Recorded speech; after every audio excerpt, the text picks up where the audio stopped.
The mystery of seven. In the beginning, when the heavens were still silent and the earth had no name, God stretched forth his hand and spoke light into being.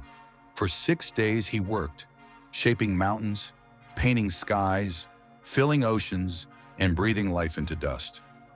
But on the seventh day he rested, not because he was weary, but because his work was complete. And so, 7 became the rhythm of heaven, the seal of divine perfection. In time, this sacred number began to whisper through history.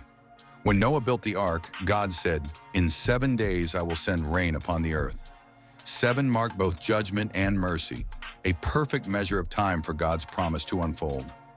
Generations later, the walls of Jericho stood tall, mocking Israel's faith. Yet God instructed Joshua, "March around the city for 6 days, but on the 7th day, march 7 times."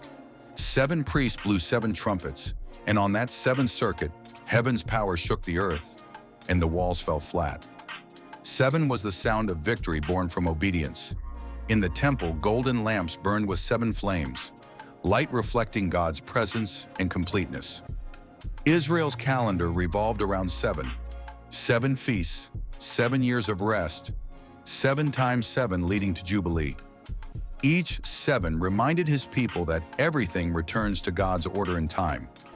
Even Jesus carried the mystery of 7.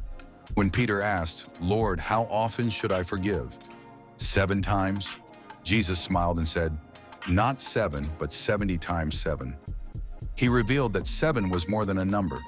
It was the heartbeat of mercy, forgiveness without limit. And in the last book, Revelation, 7 shines again. 7 seals, 7 trumpets, 7 spirits before God's throne. The number that began creation now completes the story of eternity. 7 is God's language of completion, perfection, and divine order.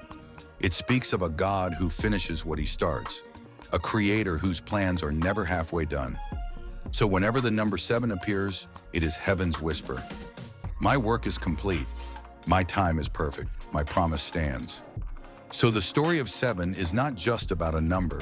It is a story of God's love, his perfection, and his desire for humanity to rest, trust, and live in harmony with his divine order.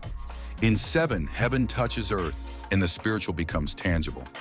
Please like, share, and don't forget to leave a comment and follow for more.